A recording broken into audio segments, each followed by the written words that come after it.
Ernest? Mm. What was the two middle names? William. William, I've got another James too, like, James, cause and Marshall? Hunter. Hunter, I'm a hunter. Yeah, Hunter. I am the eldest living eldest male hunter today. You are talking to the That's it. Get it right. Get it right. Yeah, no, I'm just. Yeah, even old Randy Spargo before said Indigenous people never had asthma till we started having all this poison. Yeah. Wow. If you'd have told me up front, I could have got my own thinking going. You know. Well, just as long as we can get little pieces Yeah. to put in the puzzle, everybody fits in somewhere in the puzzle. Oh, you've been talking to all. Everywhere. One Arm Point, all them Steve Swanee, all them ones that had it spilled all over. Yes. Right down there, Carnarvon, Jordan, Perth. Right through. Hey, Wow. we've been very busy. Well, good on you, son. I'm glad you're doing. Now, when the government turned and said in the Sunday Times, never made it, never purchased it, never used it. Oh. Yeah. Wow, son. You really made my day. I never thought it. Ricky Gregg, I sit here and, you know, I feel really what have you to done? think that I What have you never achieved? thought this day would come. Well, you achieved a lot of. Wow. But, you know, like my job, Yeah. I had to think about Costly. them. I had to think about all that. Go. I don't. Yeah, you're going. Wow. I never thought this day would come. This is going to be big, yeah. I never did. And Colin McCumsty from here and Peter McCasker, both from here, they funding this. They funding for us to come here and do the story. No government funding. No money from government. Yeah. This is just out of our pocket, out of Peter, Peter McCasker and Colin, Yeah. his son. And we've been filming and putting story of Trevor Lockyer. We've done Trevor Lockyer, Beverly Ladyman, Vincent, Angus, Angus, Steve Swanee, Yeah, Steve-O. Margaret Smith, Benoma here, Loretta Benoma, you, everyone, everyone's story. Margie Smith for old Skipper. We're trying to catch up to Wow. Argentina. Wow, I never thought this day would come. Well, it was a government organisation, as far as I can remember. APB, Agricultural Protection Board. So much for protection when they were poisoning the workers. But anyway, it was Agent Orange and 245D. That was the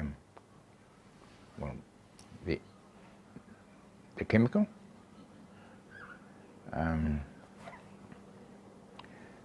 The thing was, the men that were doing it, didn't even know it was poisonous. That was the big downfall. But it was all to eradicate Ngurra burr. Because I think Ngurra burr was a pest for stock, sheep and cattle. In them days, they weren't even drinking and smoking. You know, they were only too pleased to work. Any safety gear they've been wearing? No, there was no protective clothing at all. Nothing. They were just given the stuff, taken, sent out just to Ngurra burr. Because, the Ngurra burr was with the stock.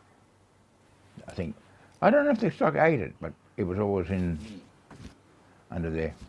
On their skin everywhere. Yeah.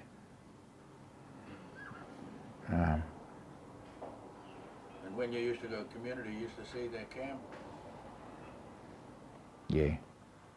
where they camped. Yeah, where they camp on the river and that. Oh, yeah, just a swag. They just virtually lived off the land. They never had any mask, or, you know, like, they were just given the, the chemicals and were just told to go out and, not even told, they were mixing it up themselves and they were making, and strangely enough, well, obviously they weren't told that it was poisonous or whatever, but the thing was, they just took, I'm just trying to remember, just talking to some of them boys, they mixed up their own brew and they thought by putting a full dose in, that they would just get rid of it and that it'll never come back again. Their intentions were to get rid of it wholly and solely, you know. And they were mixing it up themselves with diesel, I think it was, right? Yeah, yeah. They were mixing it with diesel. And they thought, well, if we, you know, give it a pretty strong dose, it'd be gone forever. But not thinking about their own lives. Now, that comes to me. Just out on the old road, eh? It was stored in a shed there. And because when it was in the shed, because of the heat, the drums were expanding because of the content in them, and they were blowing them, like in 44-gallon drums they were. Everything was in 44-gallon drums. And then the drums were sort of bursting and, then they had to go and clean it up, throw it, And if I can remember the shed, is it out near the old airport somewhere? Yeah, out near the old airport on that old road. Yeah. Truck yard there now, Marshall. Oh. And it had a fence and barbed wire around it. Wow. Had 3 strands of barbed wire. Still. The other concern was the pastoralists because, you know, the boys were spraying and yet it was cattle country. Yeah. I mean, it just, one thing just leads to another. They had the boys out there spraying the burrs to get rid of that so they could grow fodder, grass, you know. But we're talking about the cattle were still eating. I mean, it was a one-on-one thing, you know. I mean, I don't know where the records are, but I mean, a lot of these fellas are long gone now, you know, and their families are still around, but I don't know how do we backtrack them all, you know. I mean, what I've got to ask you a question. What makes you think that the government wants to do something about it? You know, I mean, as far as I can remember, it's one of them things, well, it's all done, not long gone, done and dusted, I want to just forget about it. But yet I've seen some of the offspring that are growing up today, not, you know, that I can see the effects.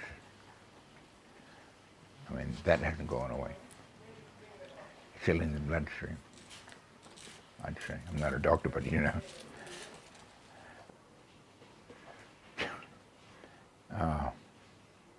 We talk about stolen generation, this was worse than that.